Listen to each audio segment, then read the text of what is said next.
Selamat siang para partisipan Future City webinar. Senang sekali hari ini saya bisa memulai rangkaian webinar untuk Future City yang memang dibangun untuk Future City Hackathon atas kerjasama Sister City Berlin dan Jakarta. Hari ini saya bahagia sekali karena dimulai dengan perbincangan mengenai smart governance atau bahasa Indonesianya mungkin tata laksana cerdas, tata laksana cerdas. Gitu. Nah, di dalam smart governance ini ada banyak sekali elemen yang terkait dan sudah disampaikan tadi sedikit, tetapi kurang lebih yang sekarang akan diperbincangkan adalah mengenai partisipasi publik terhadap kota mereka. Dan secara khusus memang adalah yang akan dibincangkan adalah mengenai pelaporan warga melalui aplikasi mobile apps atau dawai. Jadi saya akan memperkenalkan sambil membacakan profil beliau untuk pembicara pertama kita. Di dalam Future City webinar ini kita akan memaparkan segala sesuatu yang sudah dikerjakan oleh Jakarta Smart City dan akan ada expert atau speaker lain yang akan mereview atau memberikan kritik membangun atau memberikan inputs dan insights dari apa yang sudah dilaksanakan oleh Jakarta Smart City. Jadi seharusnya nanti ini akan menjadi sebuah sesi yang sangat menarik. Terima kasih untuk sudah hadir dan menonton. Baik, selamat datang Pak Juan. Saya akan bacakan dulu profil dari beliau. Juan Intan Kanggrawan adalah Kepala Data dan Analisis di Jakarta Smart City. Peran utamanya adalah mengolah data untuk merumuskan kebijakan publik dan meningkatkan kualitas layanan publik. Juan saat ini sedang mengerjakan beberapa inisiatif terkait analisis strategis skala kota.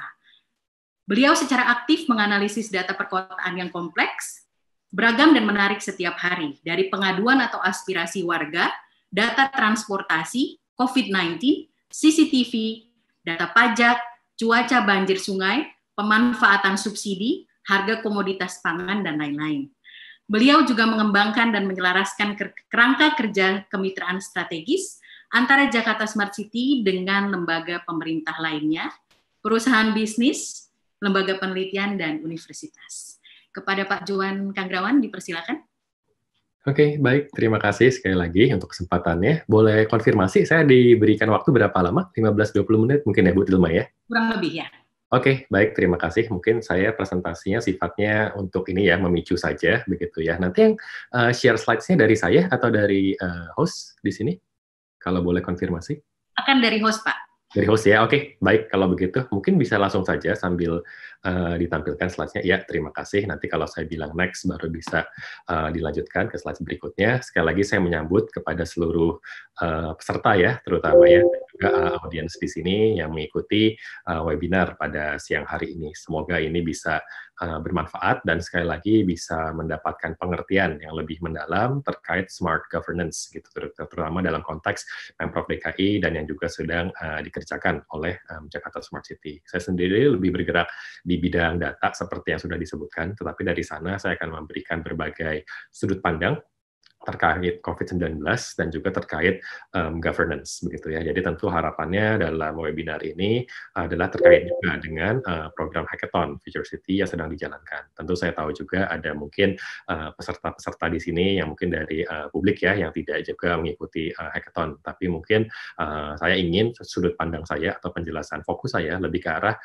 untuk yang mengikuti program Hackathon supaya mendapatkan ide yang lebih konkret. Apa sih kalau dari sisi startup atau teknologi atau solusi yang mungkin dikembangkan lebih jauh terkait smart governance. Dan makanya dalam menjelaskan hal tersebut, saya memulai juga dengan aplikasi Jakarta Kini, yaitu yang disebut sebagai one-stop service atau super apps, harapannya yang akan dikembangkan ke depan. Nanti mungkin saya akan bisa menjelaskan, dan nanti kalau ada pertanyaan lebih jauh, silahkan diajukan. Jadi menurut saya 15-20 menit itu sangat singkat. Tentu saya tidak bisa menjelaskan terlalu mendetail, tapi tentunya dari poin-poin yang mungkin saya sampaikan, semoga bisa memicu ide-ide dan tentunya semoga solusi tersebut bisa menyelesaikan secara konkret tantangan-tantangan yang ada di Jakarta. Next slide. Ya, ini saya biasa mulai dari sini ya, yang sudah dibuatkan juga oleh Kepala Jakarta Smart City, Pak Yudhistira. Jadi ini adalah kerangka utama yang ingin kita buat. Jadi dalam melakukan solusi inisiatif apapun, baik itu di konteks pemerintahan, ataupun di industri, ataupun di akademisi, begitu ya, penting kita memiliki semacam kerangka umum. Jadi ketika ada berbagai macam inisiatif atau ada berbagai macam ide-ide, itu kita bisa kaitkan. Ini kita sedang di mana dan bagaimana kesinambungan dengan berbagai faktor yang lebih menyeluruh. Ini kira-kira seperti ini, tentu saya tidak akan menjelaskan terlalu mendetail.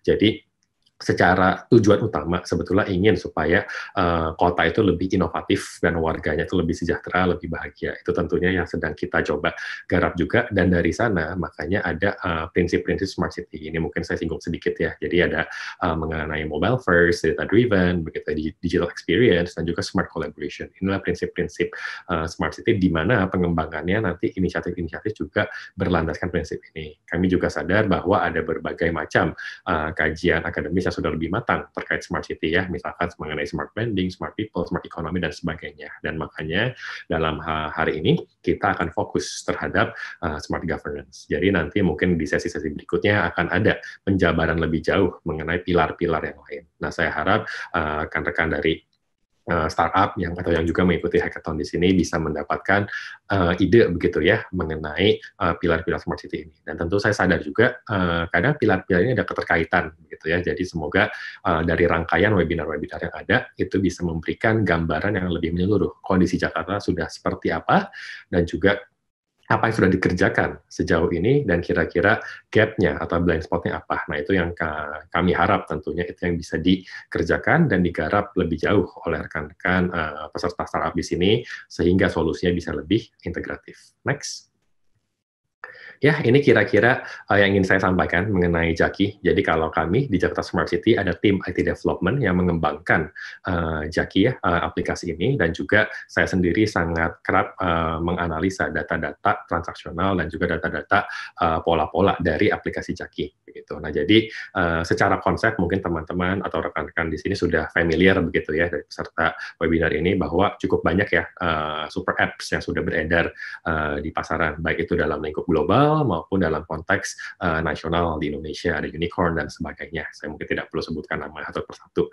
Tapi secara konsep adalah bagaimana dari satu aplikasi itu bisa ada berbagai macam layanan ya, service gitu yang terintegrasi di sana. Tentu variasi service-nya ini bisa bermacam-macam dan tergantung juga kebutuhannya dan penggunaannya juga begitu. Jadi memang kalau dari misalkan 10-20 service, mungkin kalau di industri begitu ya, yang paling banyak digunakan mungkin 3-5 services. Nah, idenya seperti itu juga. Jadi tentu kami juga memiliki service yang paling utama yang kami mungkin ingin menekankan, tetapi ini tentunya juga tidak berhenti sampai di sana saja. Dalam beberapa bulan atau tahun ke depan, tentu ada layanan-layanan yang akan terus dikembangkan. Nah, buat teman-teman atau peserta di sini yang dari latar belakang teknologi, pasti langsung terpikir, oh bagaimana ya integrasi tersebut, begitu. Nah, justru itu adalah titik mula kenapa kami mengembangkan super apps atau one stop service ini. Sebab kami di dinas-dinas sendiri atau SKPD ya, di konteks Pemprov DKI, sangat banyak dinas-dinas yang mengerjakan berbagai hal, dan mereka mungkin memiliki layanan-layanan tetapi tidak terkait atau tidak terintegrasi. Itulah yang sedang ingin coba dikerjakan, makanya sebagai warga pun atau pengguna, kita tidak usah bingung mendownload atau mengakses berbagai macam website atau aplikasi. Dari sini harapannya berbagai macam layanan bisa terakses. Nanti layer-layer integrasi macam-macam. Ada yang semacam hyperlink ya, nanti dirujuk ke website atau ke aplikasi lain gitu ya. Ada juga yang sifatnya white labeling, ada juga yang sifatnya memang benar-benar integrasi yang lebih intens begitu ya, di level API, database, dan sebagainya. Mungkin pertanyaan-pertanyaan teknis seperti ini bisa saya jawab nanti di sesi tanya jawab. Tetapi secara singkat, kami Pemprov DKI Jakarta Smart City ingin bekerja sama seluas-luasnya dengan pihak industri, instansi pemerintahan, lembaga riset untuk memberikan solusi yang lebih integratif. Next. Oke, saya tidak usah jabarkan terlalu detail begitu ya. Tadi sudah disebutkan juga, memang kalau dalam COVID-19 ini kan memang konteks yang terlibat banyak begitu ya. Bahkan di puskesmas, rumah sakit pun mereka memiliki aplikasi database tersendiri. Nah, nanti bagaimana dari sana bisa ada semacam API, mekanisme supaya bisa ada integrasi data dan sebagainya, itu sedang coba dikerjakan. Ini kira-kira beberapa fitur-fitur Jaki terkait COVID-19. Secara inti adalah bagaimana masyarakat bisa mendapatkan informasi yang real time atau near real time begitu ya, dan juga kredibel begitu. Jadi kira-kira tujuannya seperti ini, sehingga ada notifikasi juga. Sedang dalam proses diskusi penjajakan dan perampungan juga, bagaimana misalkan aplikasi Jaki ini bisa mendukung nanti periode post COVID gitu ya, atau pasca COVID, ketika ada pembangunan atau juga ketika ada perkembangan ekonomi gitu ya, misalkan setelah pasca COVID. Kira-kira seperti itu konteks mengenai Jaki kalau dikaitkan dengan COVID-19. Next.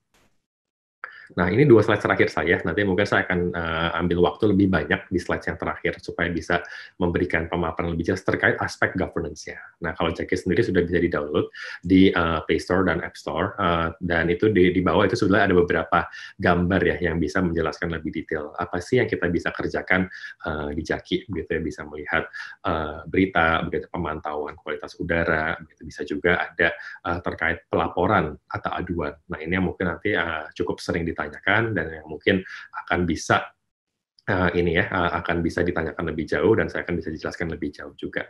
Next. Nah, ini terkait aduan yang lebih dekat terkait governance. Jadi ini contoh saja salah satu rangkuman semacam executive summary yang saya buat biasa dalam level mingguan dan bulanan terkait Jaki. Mungkin di sini dari pendengar atau peserta di sini ada yang pernah dengar ya atau familiar mengenai CRM, Citizen Response Management, gitu ya, atau cepat respons masyarakat, atau ada yang suka tanya juga mengenai clue dan sebagainya. Jadi secara konsep, clue itu adalah salah satu kanal aduan ya. Kami di Jakarta Smart City punya belasan kanal aduan, ada sosial media, SMS, dan sebagainya, di mana sampai sekarang itu kanal-kanal tersebut masih digunakan untuk menangkap aspirasi masyarakat atau aduan masyarakat. Jadi, kanal-kanal tersebut masih digunakan dan masih di follow up atau ditindaklanjuti. Kenapa? Sebab dari aduan tersebut nanti naik ke level lurah dan kalau perlu dieskalasi nanti ke level dinas atau SKPD. Nah, nanti eskalasi ke dinas mana itu tergantung dengan topik aduannya. Misalkan kalau aduan mengenai sampah, banjir, macet dan sebagainya, itu nanti akan dieskalasi kepada dinas-dinas terkait. Dan kenapa eskalasi atau aduan ini masih terus di follow up dengan cukup konsisten? Saya masih memantau data completion rate itu sekitar 80-90% sampai sekarang dalam 3-5 tahun terakhir begitu. Kenapa bisa konsisten seperti itu? Sebab kinerja-kinerja dari dinas atau pegawai pemerintahan itu di KPI-nya dikaitkan dengan kecepatan mereka atau waktu mereka melakukan tindak lanjut dari aduan-aduan masyarakat tersebut begitu ya. Jadi mungkin sudah ada beberapa di sini familiar, pakai Jaki bisa, pakai aplikasi lain juga bisa, kita foto dan sebagainya, kita adukan dan nanti statusnya bisa kelihatan dari sana. Memang ini masih bisa terus dikembangkan ya, tidak hanya dari sisi kecepatan follow up tapi juga kualitasnya. Nah, dari sini kan saya bisa sedikit memicu begitu ya. Ada 2 sisi yang bisa dikembangkan. Jadi pertama dari sisi masyarakat yang memberikan aduannya sendiri, itu kadang-kadang kami temukan juga gitu, ada beberapa aduan yang tidak valid sebetulnya. Oh kok ini sebetulnya sudah tidak ada masalah, tetapi kenapa masih jadi adukan gitu? Atau orang tersebut mengadukan misalkan berpuluh-puluh kali di hari yang sama. Nah ini kan lucu begitu. Oh kok bisa sih satu orang ini bisa ngepost ya atau membuat aduan sebegitu banyak begitu kan? Nah ini ada beberapa hal yang mungkin bisa dikembangkan, ditelaah lebih jauh. Apakah memang valid aduannya atau jangan-jangan aduannya bersifat redundant atau berulang gitu kan. Jadi ada beberapa kemungkinan. Jadi kalau dari sisi data kami tentu bisa melihat pola-pola seperti itu yang nanti tentu akan dikonfirmasi juga oleh tim di lapangan. Nah, tapi sebaliknya di sisi penindaklanjutnya juga bisa juga perlu di follow up kualitas hasil pengerjaan atau follow up-nya gitu ya. Apakah memang sudah benar-benar menyelesaikan aduan yang diadukan oleh masyarakat atau jangan-jangan sebetulnya ini belum terlalu menyelesaikan tapi di foto dianggap sudah oleh petugas terkait padahal sangat mungkin bisa ini belum menyelesaikan root cause-nya begitu. Tapi harus fair juga ya, kadang ada aduan-aduan yang memang perlu solusi jangka jangka menengah atau jangka panjang. Misalkan, mengenai jalan rusak, misalkan yang sudah sangat parah, itu kan bukan urusan 1-2 hari ya, beda dengan urusan, ada timbunan sampah yang bisa langsung diselesaikan. Jadi ini beberapa contoh aspek governance. Jadi kalau saya ditanya, apa sih elemen-elemen dasar yang membuat aspek governance itu cukup baik dan matang? Kalau saya ditanya pribadi, mungkin saya akan bicara mengenai proses dan bagaimana membuat itu sistematik begitu. Jadi kita bisa melihat itu cukup rapih begitu ya, itu juga proses jelas tahapan-tahapannya sehingga aspek tata kelolanya bisa semakin matang dan terintegrasi. Mungkin kira-kira itu sih yang biasa saya berikan. Ini singkat saja ya, jadi sifatnya lebih memicu. Saya juga sudah lihat ada beberapa pertanyaan, nanti saya serahkan kepada Ibu Tilma ya, atau kepada moderator untuk bisa mendiskusikan lebih jauh kira-kira aspek-aspek mana yang bisa digarap begitu. Tapi sekali lagi, kalau saya pribadi harapannya adalah presentasi singkat saya hari ini mengenai pilar atau framework Jakarta Smart City, mengenai konteks COVID, mengenai aplikasi Jaki, ujung-ujungnya adalah bagaimana teman-teman ya, terutama peserta hackathon ini bisa mendapatkan gambaran. Ini loh yang sudah dikerjakan oleh Pemprov DKI, ini loh yang sudah dikerjakan oleh Jakarta Smart City, berikut tantangan-tantangan yang kami hadapi juga secara operasional maupun dalam level strategis, jangka menengah dan jangka panjang.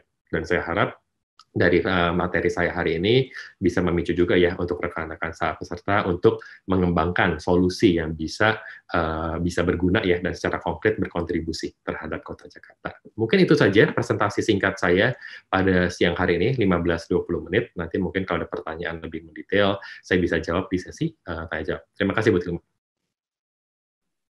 Baik, terima kasih Pak Juan. Luar biasa, ini banyak sekali pertanyaan yang sudah masuk pada saat pemaparan 15-20 menit yang sangat singkat.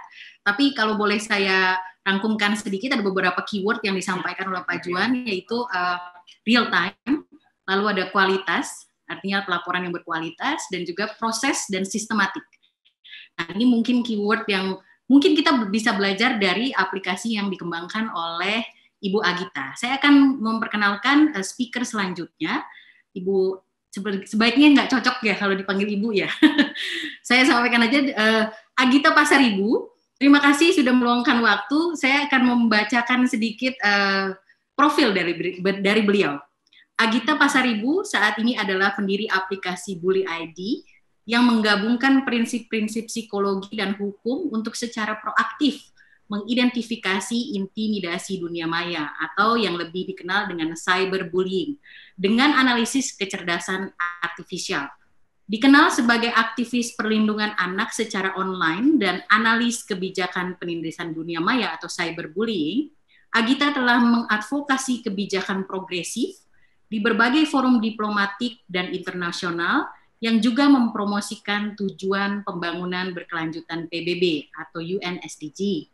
Agita adalah penasihat etika dan hukum kecerdasan artifisial di Care Innovation Corporation, anggota ahli di AI Policy Exchange, serta bagian dari anggota kelompok kerja WHO Pemuda Global SDG 3.4.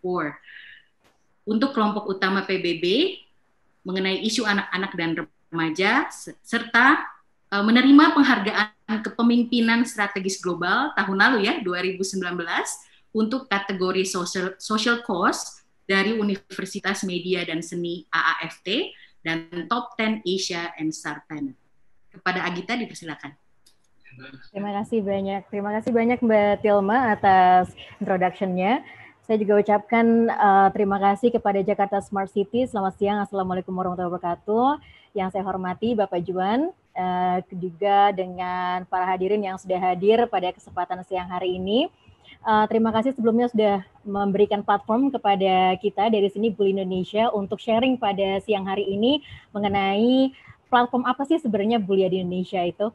Mungkin sedikit aja, hanya beberapa slide.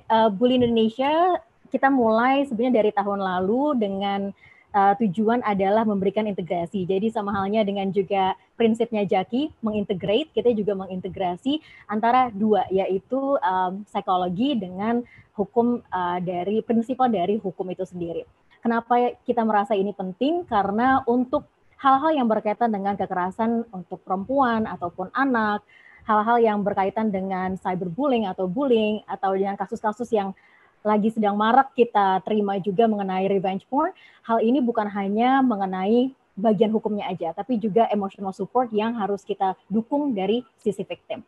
Jadi selama dimulai dari Mei 2020 semenjak COVID-19 outbreak, kita membuka layangan online ini secara free via live chat kita di bullet.org atau bullet.id secara free, dan kita menggunakan 2 bahasa. Jadi kita tahu bahwa adanya bukan hanya warga negara Indonesia yang berada di Indonesia pada saat ini, tapi juga mungkin ada expatriate, kemudian juga ada asylum seekers dan refugees yang juga membutuhkan informasi mengenai emotional support dan legal knowledge. Dan hal ini semakin marak semenjak COVID-19.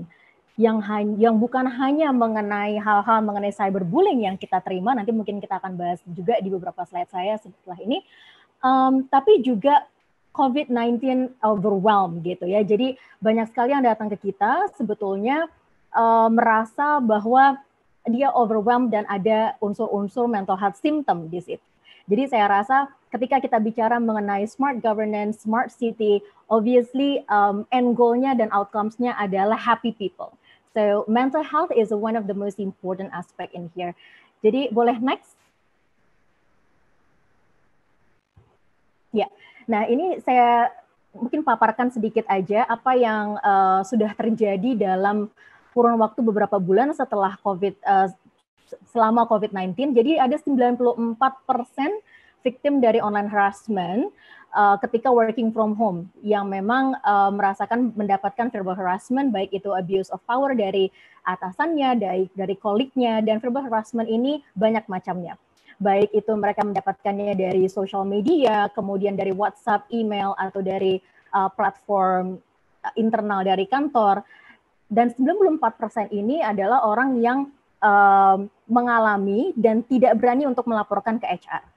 Alasan mereka tidak melaporkan ke HR adalah pertama karena memang pada saat ini mereka tahu bahwa cari kerjaan sulit, dan jadi akhirnya dipendam. Nah, yang kita lakukan di Bullia di Indonesia ini pada dasarnya adalah kita memberikan emotional support, dalam artian kita bukan memberikan counseling, karena kita di sini train volunteers, semuanya via live chat dan semuanya anonymous gitu ya.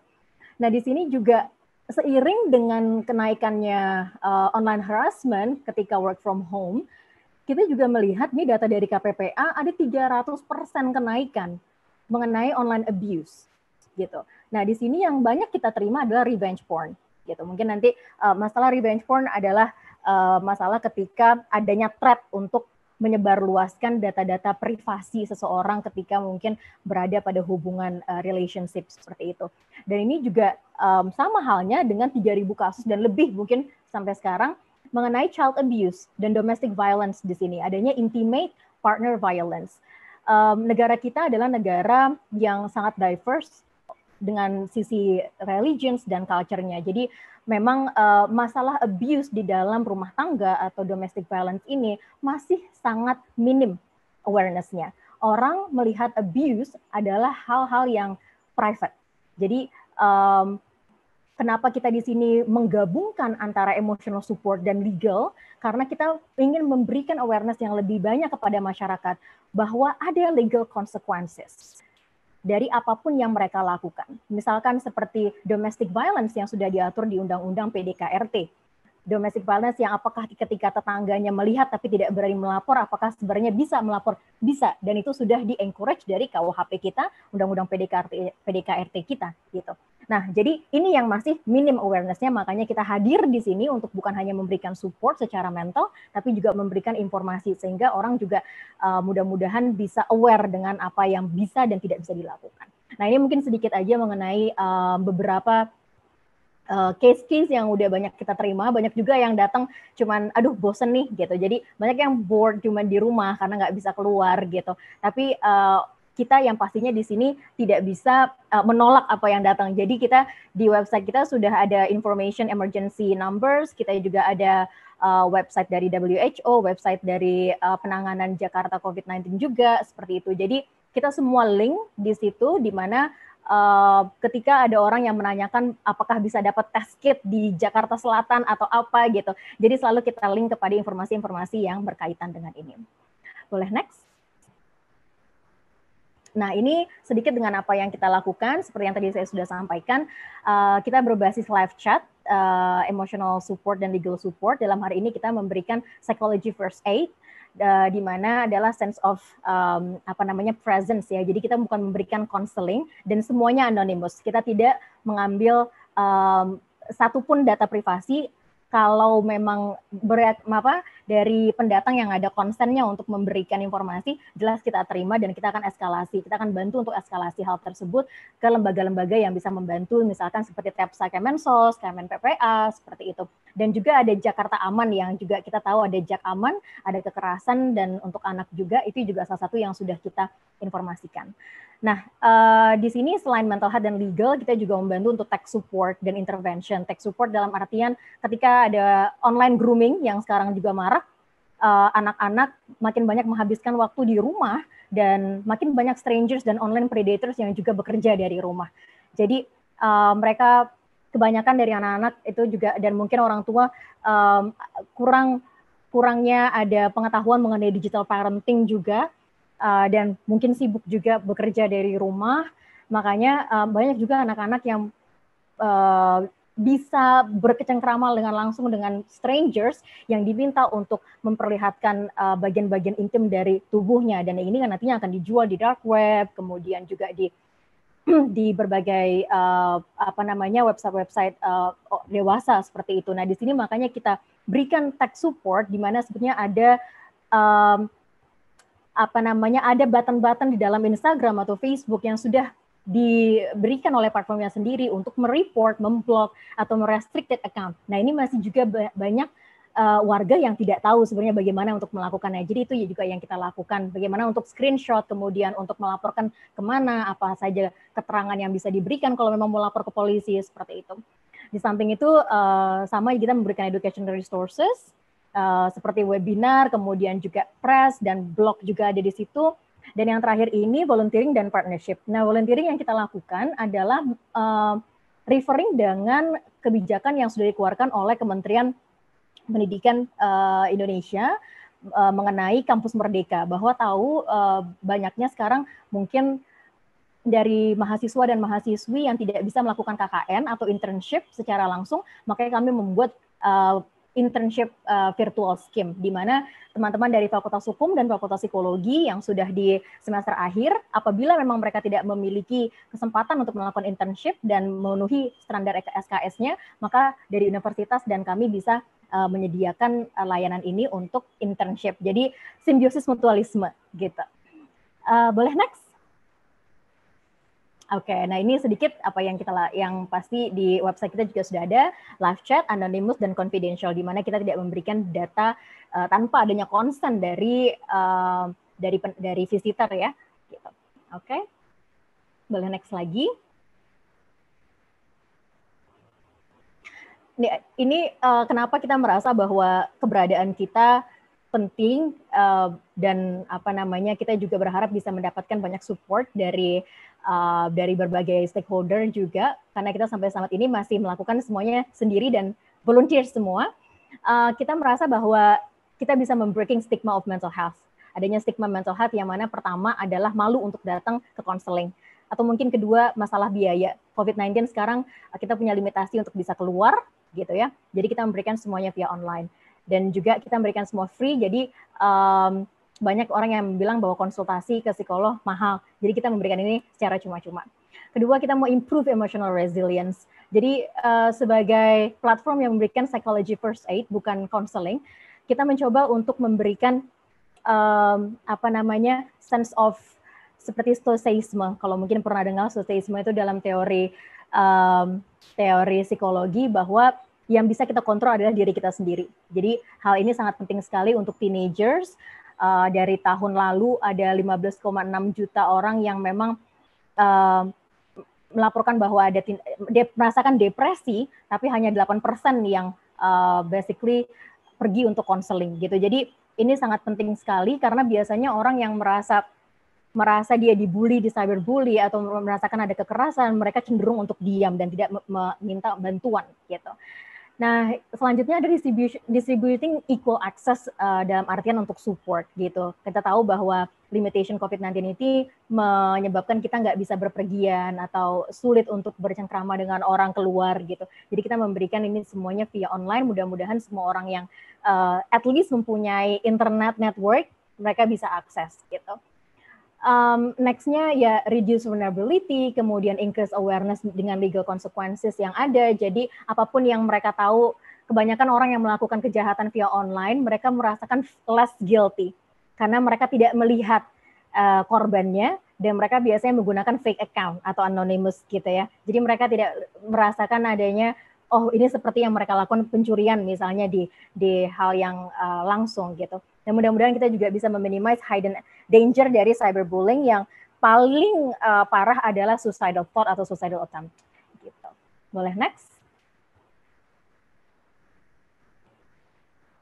Ya, ini seperti yang tadi juga saya sudah singgung di awal, kita merasa bahwa to create smart city have to help the people to live well balanced life and suitable with their own needs. Dan salah satunya adalah well-being. Dan di sini kita juga ingin menghimbau dan memberikan informasi bahwa service yang to address violence against women, against girls should always be classified essential right now and in the future.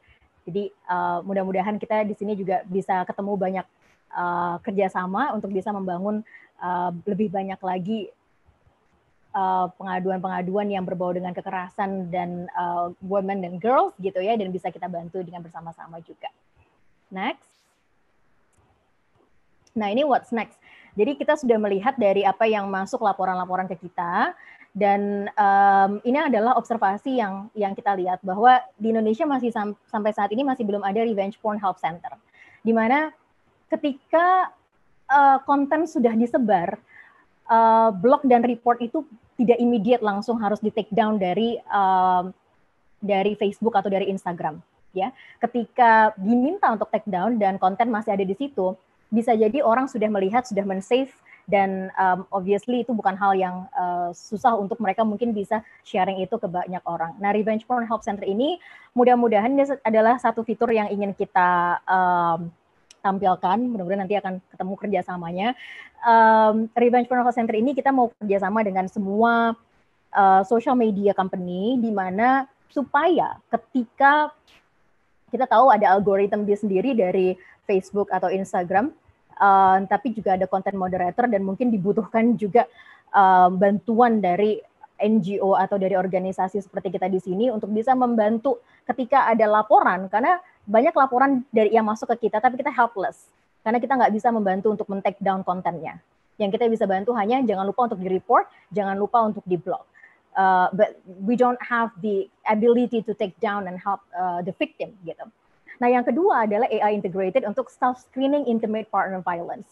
Yang mau kita lakukan di sini adalah supaya baik itu perempuan, laki-laki, anak, aware dengan ketika relationship-nya itu memang tidak sehat di dalam keluarga, makanya mereka bisa ngecek.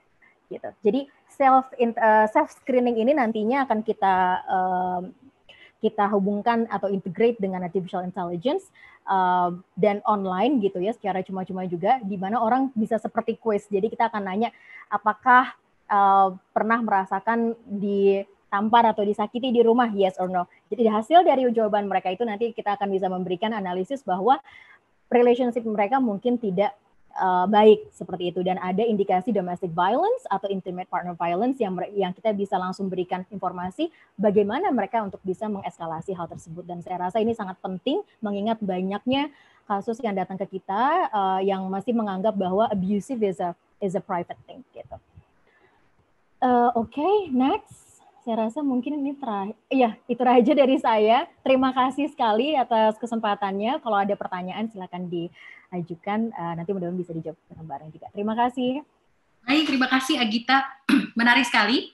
Banyak sekali juga yang sudah masuk ini pertanyaannya. Saya ingatkan kembali untuk para partisipan yang ingin bertanya bisa menggunakan kolom Q&A. Kalau untuk chat mau say hi silakan. Senang sekali kalau kami bisa melihat Anda atau mengetahui Anda dari mana. Tetapi kalau untuk Q&A bisa silakan di kolom Q&A gitu. Nah, ini ada satu hal yang menjadi kunci pada saat paparan dari Agita tadi adalah to create smart cities, city administration need to develop well-balanced life suitable to their own needs. Nah, ini menarik Pak Juan. Saya boleh dulu mendengar dari tanggapan dari Pak Juan sebagai dari Jakarta Smart City, hanya untuk menanggapi kira-kira begini. Kalau yang dipaparkan dari Agita itu ada banyak sekali karena beragam kan, apalagi Jakarta. Jakarta adalah melting pot di mana beragam suku, budaya, termasuk juga gender dan juga usia gitu ya. Nah, ini secara khusus memang ada girls and children, artinya anak-anak perempuan yang memang mempunyai kebutuhan yang cukup spesifik atau khusus begitu. Nah, tanggapan dari Pak Juan, silakan.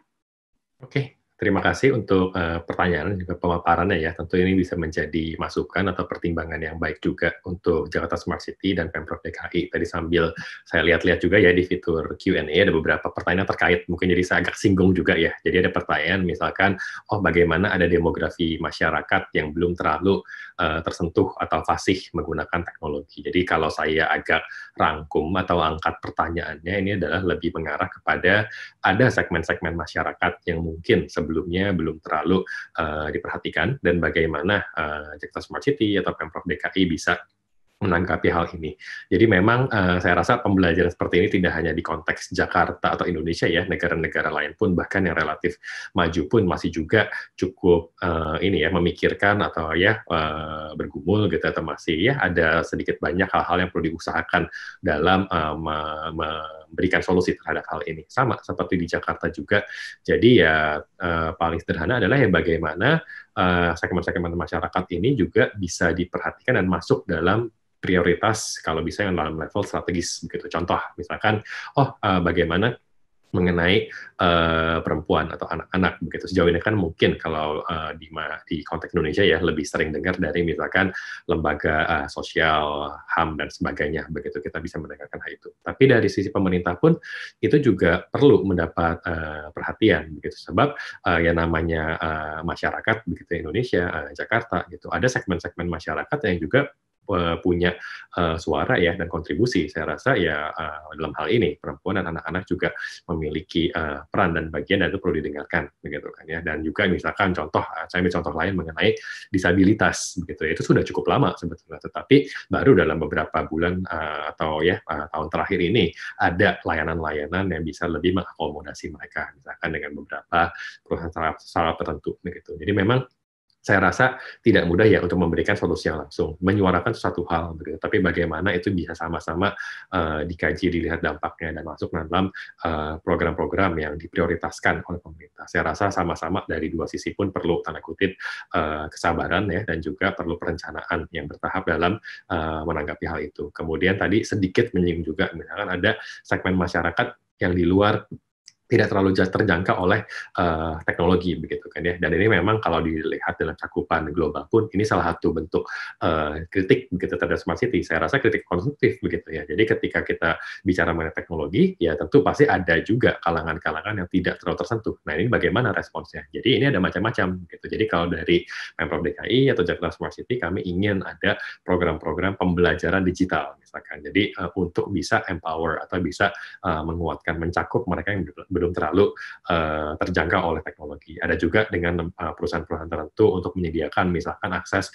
Wi-Fi di publik gratis. Ini tentu di luar tempat-tempat misalkan seperti mall atau hotel ya, tapi tempat-tempat lain, misalkan taman dan sebagainya. Itu sempat ada juga diskusi-diskusi dan juga rencana ke arah sana. Juga misalkan tadi spesifik mengenai pengaduan misalkan ya, bagaimana tidak terlalu tersentuh teknologi. Itu boleh juga kok kita ada rembuk warga dan sebagainya, di mana atau masyarakat bisa datang secara fisik. Kami sadar juga gitu, kadang ada orang-orang tertentu yang memang lebih nyaman untuk bisa datang langsung. Jadi makanya ada berbagai macam opsi kanal untuk sebisa mungkin bisa mengcover ya, atau bisa mengayomi berbagai level atau demografi masyarakat. Tentunya tidak sempurna, tapi sebisa mungkin kami harap ini bisa dipertimbangkan, didengar, dan kalau ada dampak yang lebih strategis, misalkan saya ambil contoh satu lagi, biarkan di COVID begitu ya, ada juga misalkan mungkin ya wilayah-wilayah ya mohon maaf seperti perkampungan kumuh gitu ya, mungkin bisa jadi potensi penyebaran yang sangat sangat signifikan. Nah ini kita juga perlu memberikan perhatian. Saya rasa ada negara-negara lain juga yang pernah mengalami hal yang sama. Jadi mungkin itu beberapa respon saya ya mengenai pertanyaan bagaimana bisa mengakomodasi berbagai macam layer atau demografi masyarakat. Semoga bisa memberikan gambaran terutama kepada pendengar ya dan juga peserta hackathon. Terima kasih Bu Tilma. Baik, oke, artinya memang ada celah di mana kawan-kawan yang akan mengikuti Future City Hackathon, itu inklusivitas itu sesuatu hal yang masih dalam progres. Artinya mudah-mudahan kawan-kawan bisa menemukan solusinya atau bisa exercising their solution di Jakarta Smart City. Oke. Tambahan komentar ya Bu Tilma ya, poin itu. Jadi ya mungkin sedikit dorongan juga untuk teman-teman yang dari pihak startup, saya kan pernah di industri juga. Jadi ya buat aja semacam istilahnya business plan atau market segmentnya gitu kan. Tadi ada demografi tertentu, oh ya udah ini seberapa besar sih, seberapa signifikan jumlahnya seberapa, dan kalau ini diakomodasi kira-kira harapannya apa, baik kapan gitu. Jadi itu saya rasa adalah metodologi pemikiran dan juga metodologi analisa yang dia sangat membantu terutama dalam cakupan hackathon ini. Terima kasih. Sip, terima kasih Pak. Oke, jadi di dalam Future City webinar ini kita membuat link registrasi dan pada saat registrasi sudah ada pertanyaan-pertanyaan yang diberikan sebelumnya. Nah, ini ada dari Firdaus, ada 3 pertanyaan, tapi kurang lebih saya akan mengambil satu aja ya, atau 2 saja. Satu adalah ini pertanyaannya dalam bahasa Inggris, jadi supaya tidak ada kehilangan makna, saya jawabnya Indonesia atau Inggris nih? Indo aja lah ya, nggak apa ya. Bahasa Indonesia aja, Pak Julian. To what extent the role of open data in smart governance? At what stage is open government data in Jakarta now? Itu pertanyaan. Yang kedua adalah, are there any laws which can be based for smart governance implementation? If there are no laws yet, do we need one for smart governance implementation? Nah, ini untuk yang kedua mungkin bisa Agita juga memberikan pendapat. Oke, ya, mungkin saya jawab singkat dulu ya. Jadi nanti Mbak Agita bisa menambahkan juga. Jadi yang mungkin yang pertanyaan kedua dulu ya, baru ke satu supaya enak flow-nya gitu. Jadi secara singkat sih ada ya, tapi mungkin tuh saya harus cek ya ke rekan saya juga ada tim yang monitoring evaluation, ada tim juga produk yang memang juga menganalisa ya dari kesiapan hukumnya seperti apa gitu. Mereka biasa lebih paham detail-detail misalkan peraturan di level gubernur, di level dinas itu apa yang perlu disiapkan, SOP-nya seperti apa. Jadi kalau terkait smart governance sudah ada begitu, tapi tentunya tidak sempurna ya, ada berbagai hal yang mungkin perlu disiapkan. Ini saya singgung sedikit, ada pertanyaan juga misalkan terkait keterbukaan data dan sebagainya. Itu peraturannya sudah ada begitu, tapi eksekusi sama lah ya. Saya pernah di industri juga, mengintegrasikan data tidak semudah itu walaupun aturannya sudah ada. Gitu. Jadi itu tantangannya perlu terus-menerus dibangun, begitu kan. Nah jadi seperti itu, makanya ketika ada KPI tadi ya, itu kalau tidak ada payung hukumnya tidak akan jalan begitu. Bagaimana dari aduan masyarakat bisa nyambung ke level kelurahan, bisa tersambung juga ke level SKPD atau dinas. Nah itu sudah ada payung hukum yang mengatur hal tersebut. Tapi tentu kalau nanti dari peserta di sini ada masih melihat, oh dari aturan atau hukumnya masih ada banyak hal-hal fundamental yang mungkin belum terlalu tercakup, ya mungkin itu yang boleh diangkat atau diusulkan. Kira-kira seperti itu. Itu mungkin jawaban yang pertanyaan pertama. Dan ini sambung juga ke pertanyaan nomor 2 mengenai open data gitu. Nah, kenapa saya tidak hanya Jakarta ya, tentu di level nasional, provinsi lain saya tahu itu sudah ada gitu ya inisiatifnya, dan bahkan di level global pun open data secara global pun sudah ada kan inisiatifnya. Nah, itu kenapa bisa tereksekusi di Jakarta ya karena memang ada payung hukum gitu mengenai open data ini, ada subbagian khusus di Dinas Komunikasi Informasi Statistik yang mengurus open data gitu. Nah, jadi secara Hukum memang sudah ada, cuma memang tidak semudah itu ya untuk memastikan data yang di-share itu yang benar-benar istilahnya berguna atau bermanfaat. Nah ini juga tantangan sih, tidak hanya di pemerintahan ya, tetapi di industri. Tahu dari mana sih, siapa sih stakeholders-nya gitu ya, ketika kita membuka suatu data, ini harapannya siapa yang akan menggunakan, dan data ini harus di-update seberapa sering. Kalau ini real time, yaitu bagaimana mekanismenya. Apakah cukup, misalkan mengenai, saya agak teknis di sini, pakai format JSON, API, gitu, atau CSV cukup, dan sebagainya. Gitu. Saya pernah juga ada ide gitu ya, membuat semacam sandbox begitu, bagaimana di sana data-data yang bisa istilahnya dioprek gitu ya, sehingga kalau mau membuat solusi dalam bentuk prototype dan seterusnya itu bisa dikembangkan di sana. Jadi secara singkat, open data sudah ada payung hukumnya, sudah digunakan, tapi memang dari sisi kegunaan seberapa sering diupdate, seberapa komplit itu masih terus perlu dikembangkan. Tetapi di sisi lain perlu ditanya juga gitu, bagaimana sih tahu mana yang urgent, mana yang prioritas, mana yang perlu didorong, dinas mana, data apa yang perlu diangkat. Nah, hal seperti ini yang mungkin bisa kita pikirkan dan kembangkan sama-sama juga. Kira-kira seperti itu jawaban dari saya. Silakan Mbak Gita. Ya, terima kasih. Mungkin kalau dari saya menyangkutkannya untuk bagian penegakan hukumnya, yang pasti dalam artian prinsip-prinsip dari smart governance sendiri kan kita udah tahu ada transparansi. Kedua juga kita tahu ada partisipasi. Dan ketiga juga ada penegakan hukumnya sendiri di sini. Otomatis kalau kita bicara mengenai informasi, kita udah punya undang-undang mengenai keterbukaan informasi untuk publik. Sudah ada di situ. Dan seperti tadi Pak Juan juga udah sampaikan bahwa sebenarnya sudah ada payung hukum mengenai smart governance itu sendiri. Ditambah dengan penegakan hukum. Semuanya hukum Indonesia sudah ada sebetulnya. Kita sudah sangat lengkap dalam artian kita punya undang-undang ITE, kemudian kita punya undang-undang untuk memang anak dan perempuan. Balik lagi ke dalam implementasi penegakan hukumnya, legal enforcement-nya seperti apa. Apakah memang ada yang melapor atau enggak? Delik-delik di dalam hukum itu ada yang namanya delik laporan, ada yang namanya delik aduan. Nah, kebanyakan memang bagaimana pemerintah ingin bekerja kalau dari pihak kita sendiri memang tidak melapor, gitu kan. Kecuali memang kasus-kasus misalkan pembobolan bank, gitu, otomatis para penegak legal enforcement juga langsung bekerja. Tapi hal-hal misalnya seperti KDRT, kemudian cyberbullying yang saya utarakan sebelumnya, hal-hal yang banyak kita terima, terutama di bully Indonesia, adalah hal-hal yang sifatnya delik aduan.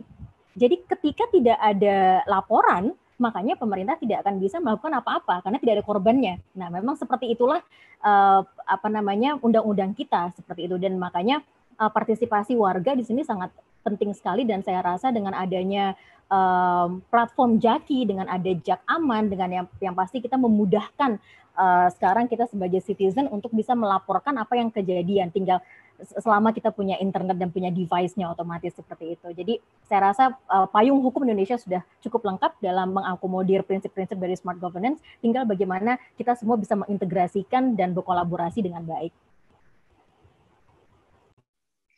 Baik, menarik jawaban-jawabannya. Artinya kalau tidak ada aduan, bagaimana Smart City bisa menangani ya?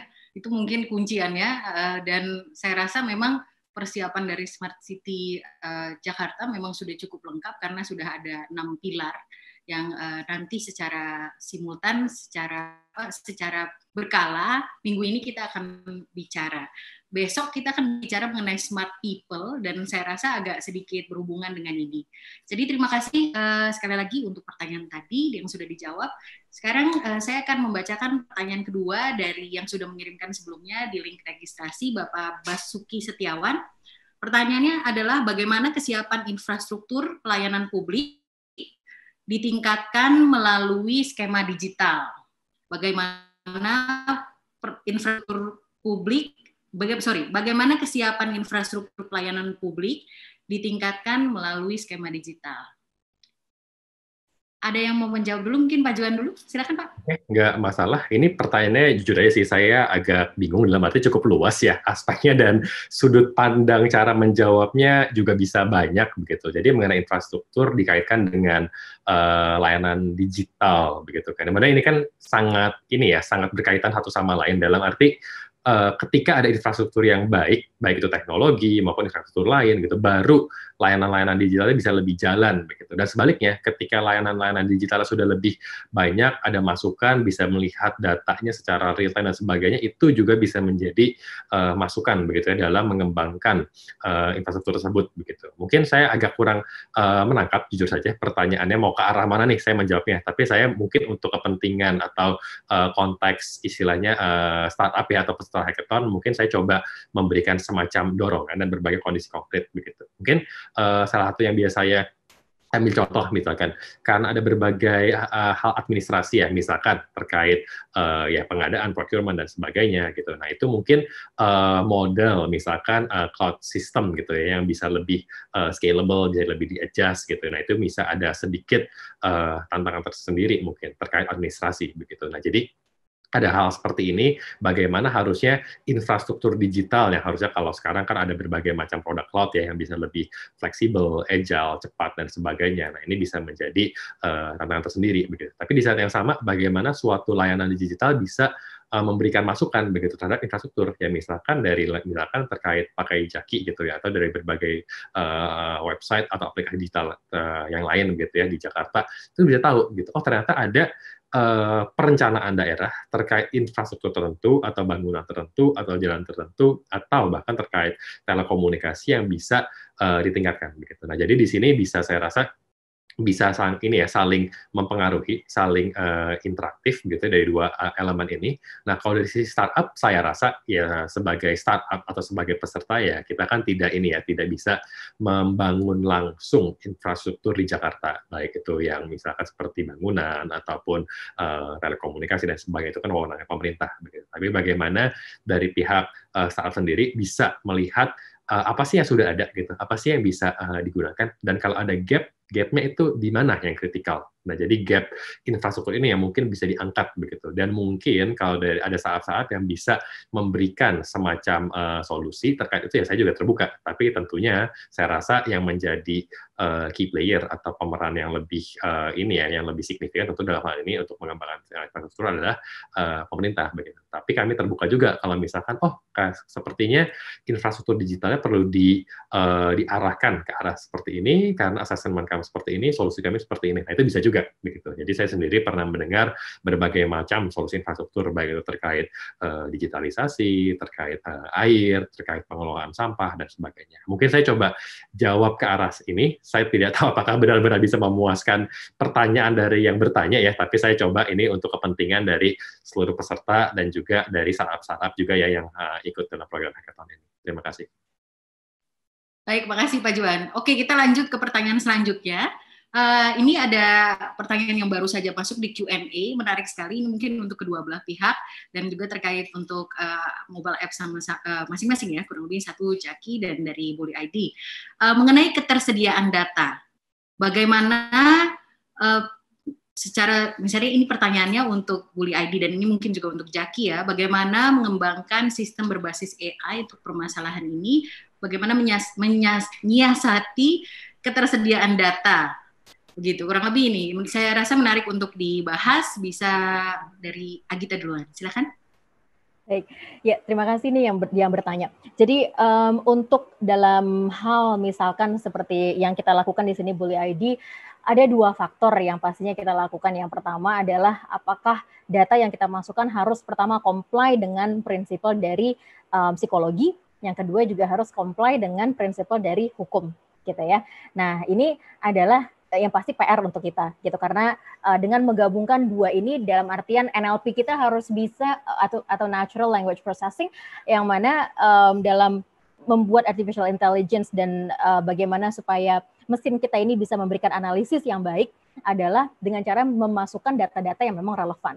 Nah, kekurangannya adalah memang pada saat ini di Indonesia sendiri ketika kita berbicara gitu ya, kita menggunakan baik itu kita punya banyak sekali bahasa. gitu. Jadi ada yang ketika nge-tweet atau ketika berinteraksi di sosial media, bukan hanya bahasa Indonesia atau bahasa Inggris, tapi kadang-kadang ada juga ada bahasa slang, kemudian ada bahasa negaranya, bahasa dari sukunya masing-masing, seperti itu. Nah, ini adalah hal-hal yang mungkin masih menghambat dalam artian kita di sini mengembangkan artificial intelligence kita. Jadi otomatis kita tidak akan bisa 100% rely dengan AI kita, tetap harus ada self assessment-nya juga di sini, jadi terus ada Q&A-nya. Makanya ketika kita mengembangkan sampai saat ini kita masih memang menggunakan English dan bahasa. Nah, hal-hal yang masih kita, misalkan ada bahasa-bahasa Jawa yang digunakan ketika harassing gitu ya di internet gitu. AI kita belum ngerti nih gitu. Kita masih belum bisa nangkep gitu. Jadi itu di situ yang memang kita masih harus terus dikembangkan. Dan kita juga berharap ada juga dari private sector yang memang sudah mulai mengarah ke memasukkan banyak juga informasi dari berbagai macam bahasa-bahasa daerah yang kita juga bisa kerjasama di bidang tersebut gitu.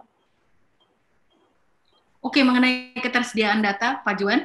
Ya, baik, terima kasih. Jadi ya pertanyaannya saya sangat suka ya, sebab ya pertama saya sering dapat pertanyaan ini, kedua sangat mengena juga dengan ya di hati saya lah ya, sebab memang saya sehari-hari mengerjakan ini gitu. Tapi saya coba jawab dari beberapa layer ya atau sudut pandang. Jadi pertama mengenai AI, jadi betul AI itu istilahnya lifeblood-nya ya atau dasarnya itu ya data gitu. Kalau nggak ada data ya AI atau kecerdasan buatan secanggih apapun yang nggak bisa jalan gitu ya, algoritmanya gitu ya, machine learning-nya dan seterusnya. Sebab saya sendiri juga pernah lah ada di Jakarta Smart City melakukan eksplorasi terutama terkait data ya video, aduan masyarakat, bikin predictive model dan sebagainya. Itu satu begitu. Kedua, ya mungkin kita bicara secara ranah datanya sendiri ya, kalau di industri pun ya di luar bidang pemerintah pun kita perlu namanya membuat maturity model gitu. Jadi face by face-nya seperti apa gitu kan. Memang kadang tidak langsung semua departemen itu membuka datanya.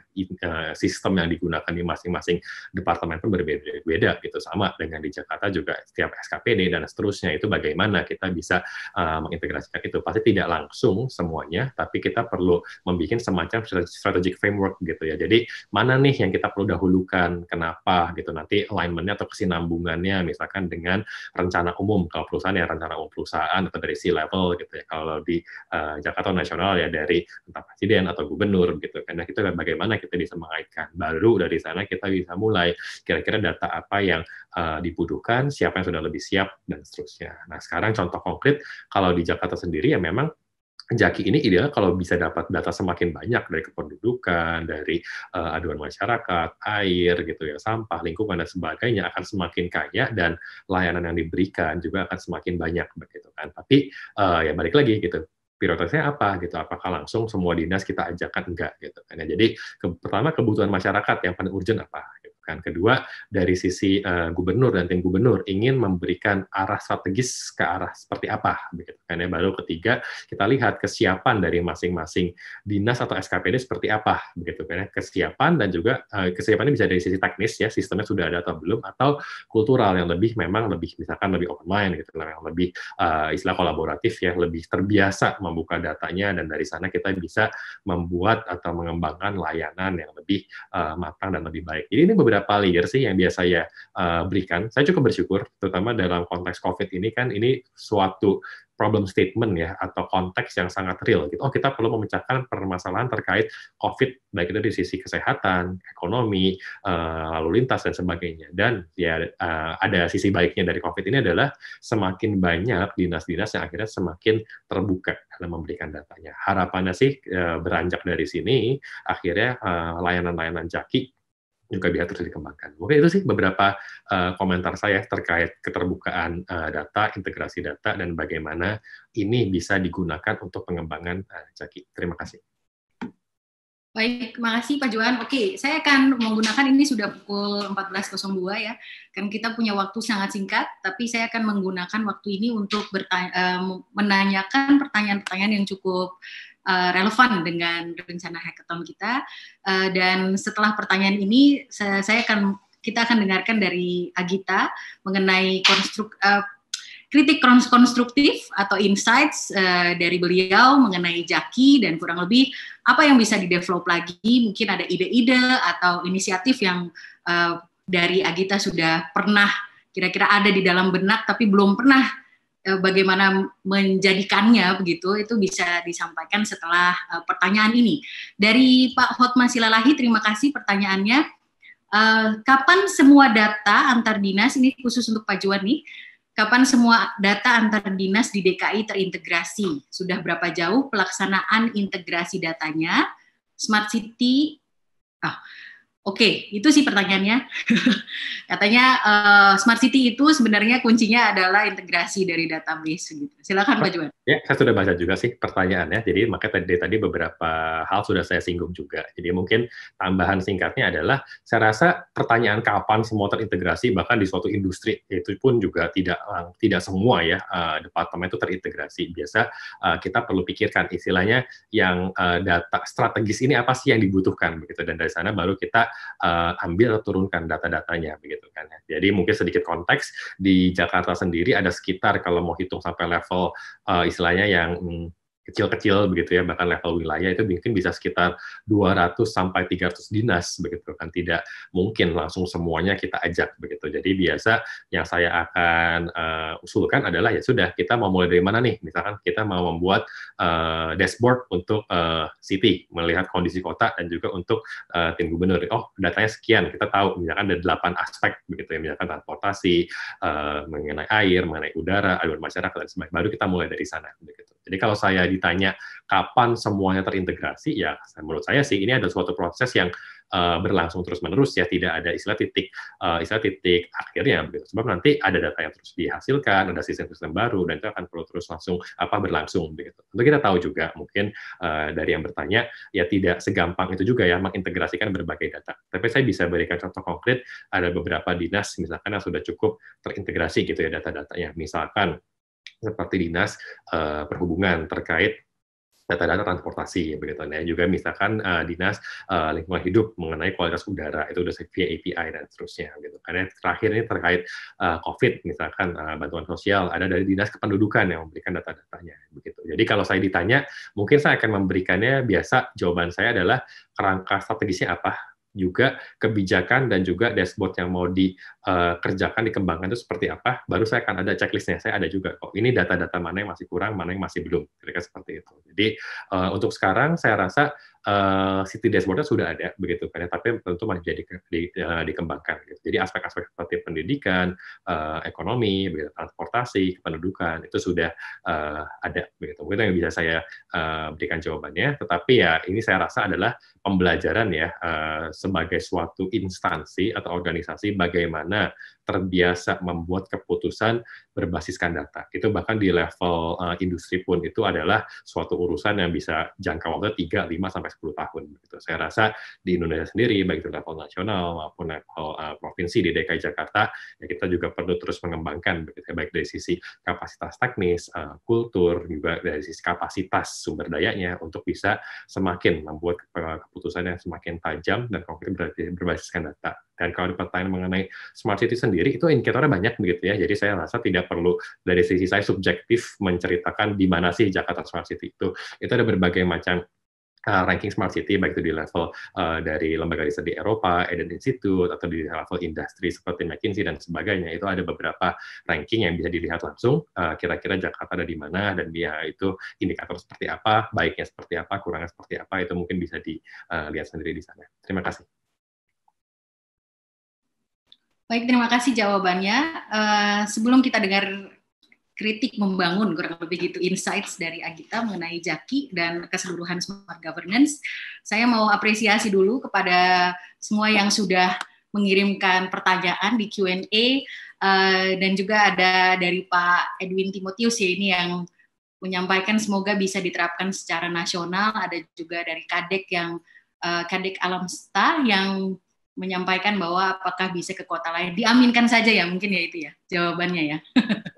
Cerita ya, kadang saya juga ditanya-tanya sih dari provinsi lain, jadi ya saya sih suka aja sih berbagi ilmu, tentu bukan dalam kapasitas profesional ya, tapi kalau mau bertukar pikiran, tentunya untuk kebaikan dan perkembangan ya, digitalisasi dan pengambilan keputusan di level, baik di level nasional maupun di berbagai kota lain di Indonesia, itu yang secara pribadi ya juga menjadi harapan saya. Makanya sedikit catatan tambahan untuk Jakarta Smart City dengan berbagai pengembangannya. Pasti ada positif, ada negatif, ada naik turun dan sebagainya. Tapi itu bisa dilihat sebagai studi kasus ya, pilot atau pembelajaran bagaimana mengembangkan aspek-aspek digital di suatu kota. Itu saja mungkin respon singkat dari saya. Terima kasih. Ya. Nah, dan seminggu ini kita juga akan bicara full mengenai 6 pilar Smart City, secara khusus Smart Branding itu nanti akan diselipkan ya. Tetapi pada dasarnya kepada kawan-kawan di luar Jakarta yang tertarik juga dengan isu Smart City, silakan register ke semua webinar kami. Ada 5 lagi, we have 5 more to go. Silakan register saja di sana dan kita bisa langsung belajar, berdiskusi, dan juga mengirimkan pertanyaan-pertanyaan secara khusus, mungkin begitu. Baik. Silakan Ibu Agita, kita mendengar dulu nih konstruksinya, kritik konstruktifnya, lalu insights-nya, lalu kira-kira apa yang bisa diperbaiki, bukan perbaiki ya, ditingkatkan begitu dari Jaki, dari pembelajaran pembuatan platform Win ID, mungkin gitu. Silakan. Iya, terima kasih Mbak Tilma. Ini saya sebetulnya bukan warga negara Jakarta nih, maksudnya bukan warga negara. Jadi saya masuknya Depok, jadi makanya saya berharap sekali gitu ya, walaupun sebenarnya dikit banget, udah mau masuk Cibubur gitu kan. Jadi berharap sekali yang pastinya sama harapannya bahwa Jaki ini juga bisa diimplementasikan dengan baik di daerah-daerah yang lainnya juga.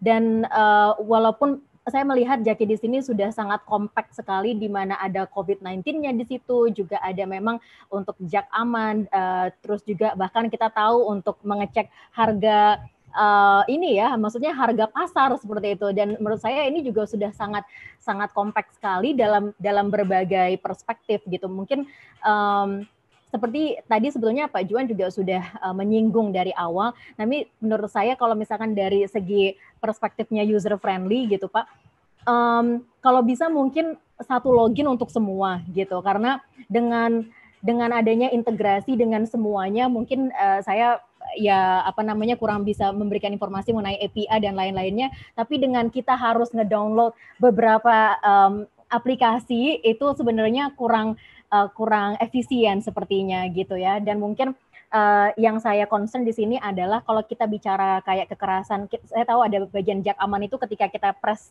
3 seconds itu akan langsung masuk, tapi sayangnya mungkin kalau bisa kita attach gambar atau attach video atau audio mungkin akan lebih bagus juga, karena ketika kita misalkan di catcalling nih gitu, itu kan cepet banget ya, kalau misalkan kita bisa langsung capture aja foto orangnya gitu istilahnya, karena nggak mungkin kita bisa describe di teks gitu ya. Jadi kalau misalkan itu bisa audio, langsung screen, langsung difoto, jadi orangnya juga langsung aware, oh iya langsung dilaporin nih gitu kan.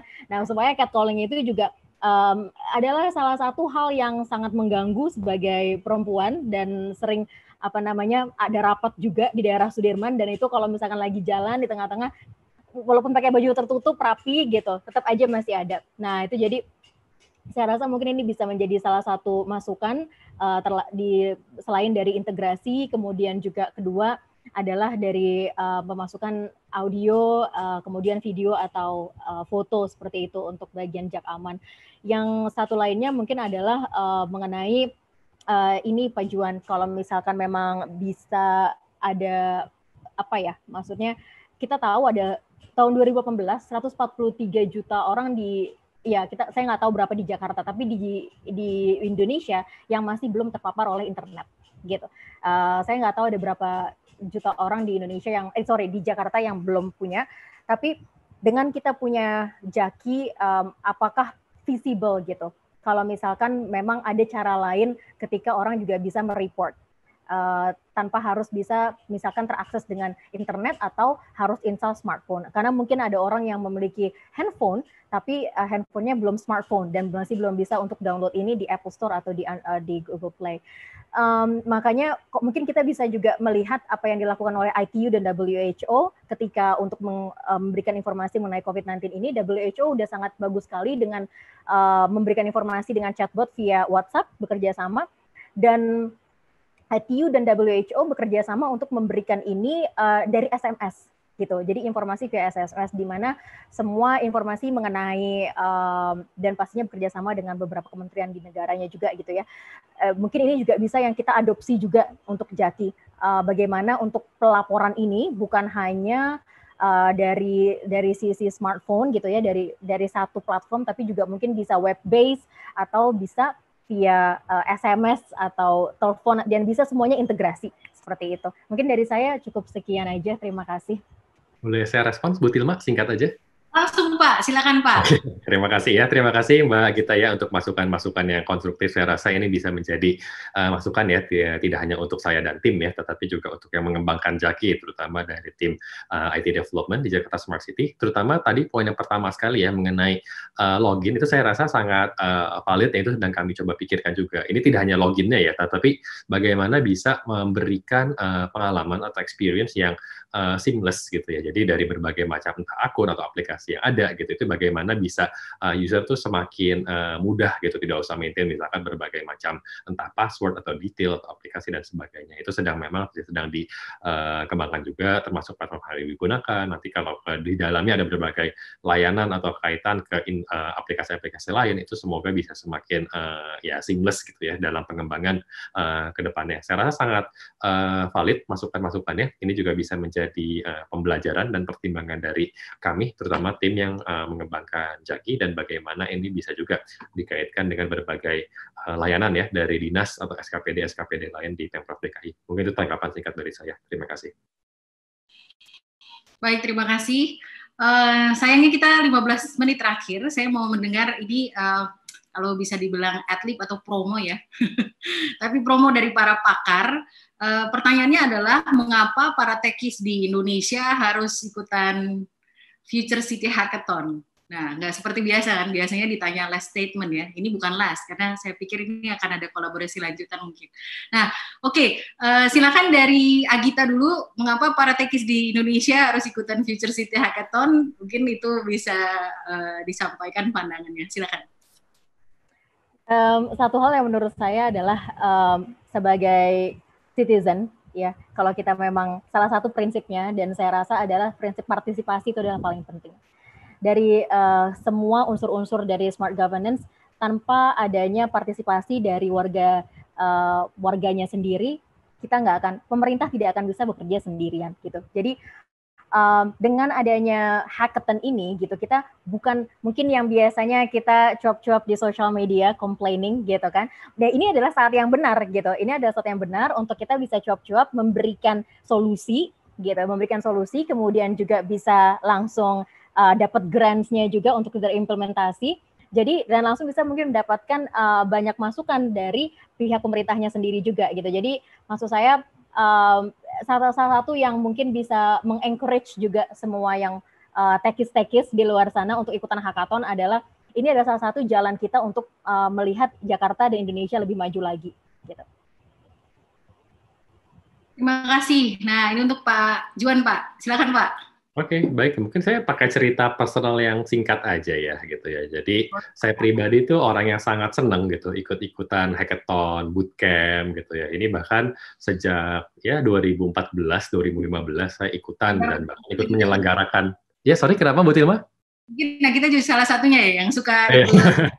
Iya, gitu. Jadi, buat saya sih ini menjadi ini ya, makanya secara profesional dulu deh, atau bidang keilmuan. Kan banyak ya, mungkin teman-teman di sini yang belajar misalkan computing gitu ya, atau data, itu kan kadang bingung ya, ini data realnya kalau di konteks yang istilah industri atau yang real itu seperti apa sih, gitu. Karena dari hackathon ini biasa didapat gambaran dari sisi datanya, problem statement-nya, gitu ya, konteks realnya seperti apa, itu jadi pembelajaran tersendiri, gitu. Itu pertama, gitu kan. Kedua, ya saya rasa spesifik ya mengenai Future City ini kan terkait dengan Jakarta dan konteks tantangan yang dihadapi kan benar-benar real gitu. Jadi itu juga mengasah kepedulian kita ya. Maksudnya kita kan tidak hanya hidup sebagai individu ya, tapi ada aspek sosial juga, ada aspek bernegara juga dan seterusnya. Saya rasa ini menjadi pembelajaran dan pelatihan juga buat kita bagaimana mengasah aspek tersebut begitu. Jadi buat saya sendiri, mungkin sedikit cerita ya, saya juga cukup lama studi kerja di Singapura, dan waktu itu ya ikutan juga gitu hackathon seperti ini, seminar, bahkan kadang terbang ke Jakarta juga dan sebagainya. Dari sana saya bisa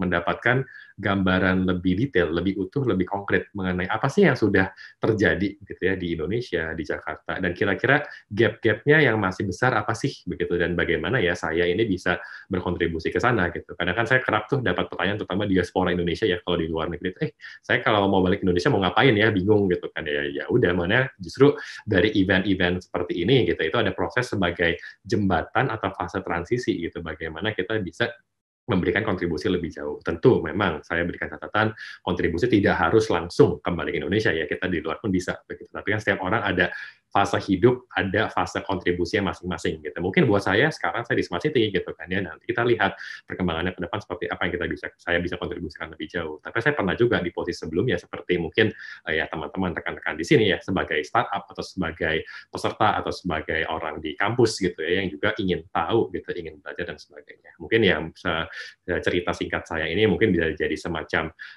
ini ya, studi kasus gitu ya, siapa tahu dari teman-teman di sini nanti besok-besok ada yang bisa memberikan solusi yang lebih integratif atau berkecimpung atau memberikan dampak lebih jauh, baik itu di sektor industri, di sektor pemerintahan, dan di sektor sosial. Mungkin seperti itu ini saya ya, dorongan dari saya, dan mungkin saya pakai cerita singkat pribadi saya supaya bisa lebih mengena. Terima kasih. Terima kasih Pak Juan sudah bercerita sedikit. Selanjutnya kita akan mendengarkan dari kedua speaker saya ini pernyataan inspiratif untuk warga Jakarta. Tapi sebelum dijawab, saya mau juga menjawab dari Q&A. Ada yang bertanya, kalau mau kerjasama dengan JSC di bidang smart governance, solusi apa yang dibutuhkan atau urgent? Nah, ini sudah dibahas tadi. Kalau misalnya mungkin ketinggalan, bisa nonton di YouTube Live JSC Lounge. Proses kerjasamanya bagaimana? Secara spesifik, sekarang terbuka celah kerjasama melalui hackathon, Future City Hackathon. Jadi silakan siapapun yang bertanya ini, grupnya atau sendiri bisa mendaftar di Future City Hackathon, dan dari situ akan ada proses. Siapapun yang beruntung nanti pasti akan bekerja sama langsung dengan JSC. Kurang lebih begitu ya Pak ya? Oke, kalau gitu kita dengar statement atau inspiration, sebuah pernyataan inspirasi untuk warga Jakarta dari Agita dulu untuk menutup sesi webinar kali ini. Pertama dari Agita, selanjutnya dari Pak Juan. Silakan.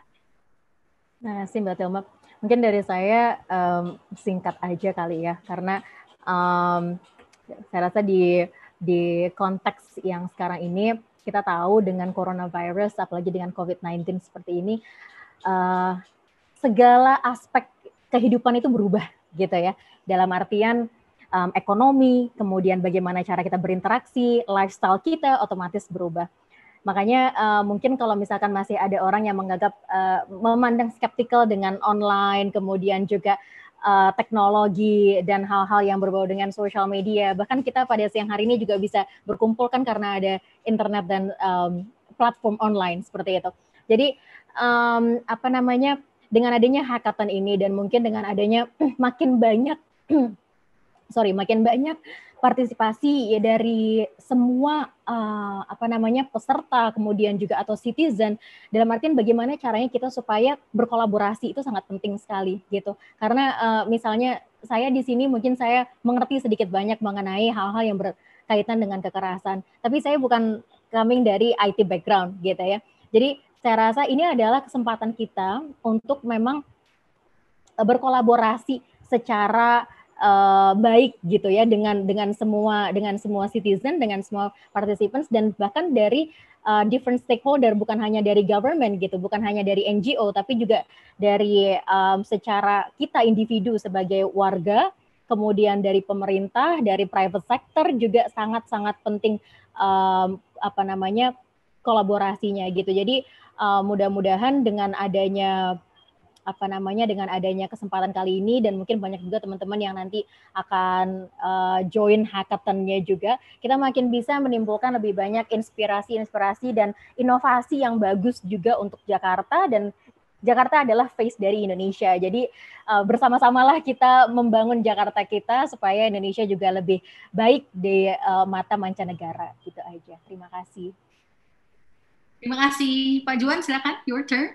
Oke, ya ini pertanyaan tanda kutip gampang ya, soalnya saya persis ditanya ini juga di satu acara diadakan oleh kementerian sekitar 1-2 minggu lalu, jadi saya tinggal copy paste dari sana. Pesan saya singkat aja, tapi nanti saya jelasin dikit gitu ya. Makanya 2 poin. Pertama, jangan pernah berhenti belajar. Kedua, jangan pernah berhenti berkontribusi. Kenapa? Sebab terutama dalam konteks teknologi begitu ya, big data, artificial intelligence gitu ya, terutama berbagai teknologi ke depan itu akan terus-menerus berkembang dan berubah begitu. Jadi ya tidak peduli kita sudah ya S1, S2, S3 dan sebagainya gitu ya, itu bidangnya akan terus ada dan kita bisa terus belajar, dan dengan mengikuti seminar, webinar, hackathon seperti ini adalah salah satu bentuk kita bisa belajar. Kedua, untuk kontribusi ya, sebab ya problem statement atau tantangan ya makin ke depan makin ada dan mungkin arguably makin kompleks begitu ya. Jadi makin multidimensi dan seterusnya gitu. Dan saya pernah, satu mentor yang saya cukup respect gitu ya, selalu bilang ke saya, ya kita nggak akan pernah berhenti menghadapi masalah sih. Tapi pertanyaannya buat kita pribadi,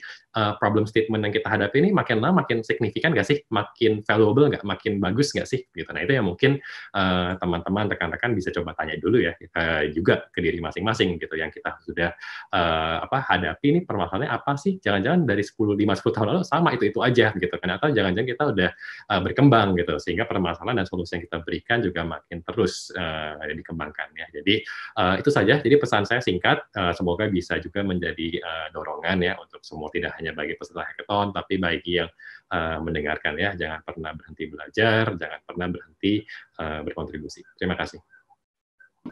Baik, terima kasih. Nah, ini adalah akhir dari sesi kita hari ini. Sekali lagi saya yang mungkin baru bergabung juga di YouTube Live.